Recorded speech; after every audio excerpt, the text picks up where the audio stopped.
दुनिया इस वक्त एक ऐसी खबर का इंतजार कर रही है जो न सिर्फ ग्लोबल इकोनॉमी को राहत दे सके बल्कि एक भयानक जंग को पूरी तरह खत्म करने की तरफ बढ़ सके। ईरान और इजराइल के बीच चल रही तनातनी के बीच अब सुलह का एक नया और चौंकाने वाला फॉर्मूला सामने आया है।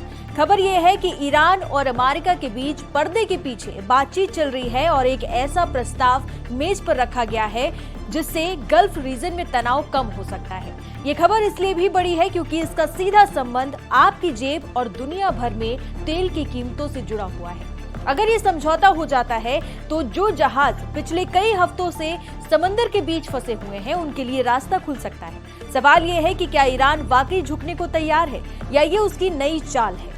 रॉयटर्स की एक ताजा रिपोर्ट के मुताबिक तेहरान से जुड़े सूत्रों ने खुलासा किया है कि ईरान एक खास प्रस्ताव पर विचार कर सकता है। प्रस्ताव यह है कि स्ट्रेट ऑफ हॉर्मुज का वो हिस्सा जो ओमान की तरफ पड़ता है वहां से कमर्शियल जहाजों को बिना किसी हमले के डर के गुजरने दिया जाए। यानी ईरान उस संकरे समुद्री रास्ते में दखल नहीं देगा, लेकिन ये सब कुछ एक बहुत बड़ी शर्त पर टिका है। शर्त यह है कि अमेरिका को ईरान के साथ एक समझौता करना होगा ताकि भविष्य में युद्ध को टाला जा सके। अभी स्थिति ये है कि ईरान ने इस रास्ते को ब्लॉक कर रखा है और जवाबी कार्रवाई में अमेरिका ने भी वहां कड़ी नाकेबंदी कर दी है। ये वो रास्ता है जिसे दुनिया के तेल और गैस की सप्लाई की रीढ़ कहा जाता है। आपको अंदाजा भी नहीं होगा कि इस रास्ते को बंद करने से दुनिया का कितना बड़ा नुकसान हो रहा है। ग्लोबल मार्केट का लगभग 20% तेल और एलएनजी गैस इसी स्ट्रेट ऑफ हॉर्मुज से होकर गुजरता है। 28 फरवरी को जब से ये तनाव शुरू हुआ है तब से लेकर अब तक सैकड़ों तेल टैंकर और मालवाहक जहाज समंदर में अटके पड़े हैं।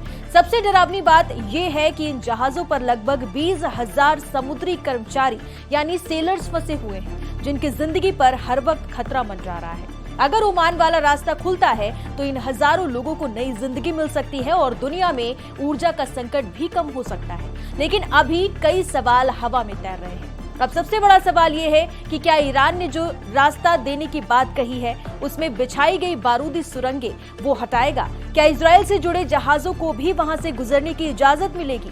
सूत्र बताते हैं कि ईरान का ये पूरा ऑफर इस बात पर निर्भर करता है कि व्हाइट हाउस यानी वॉशिंगटन तेहरान की मांगों को कितनी अहमियत देता है।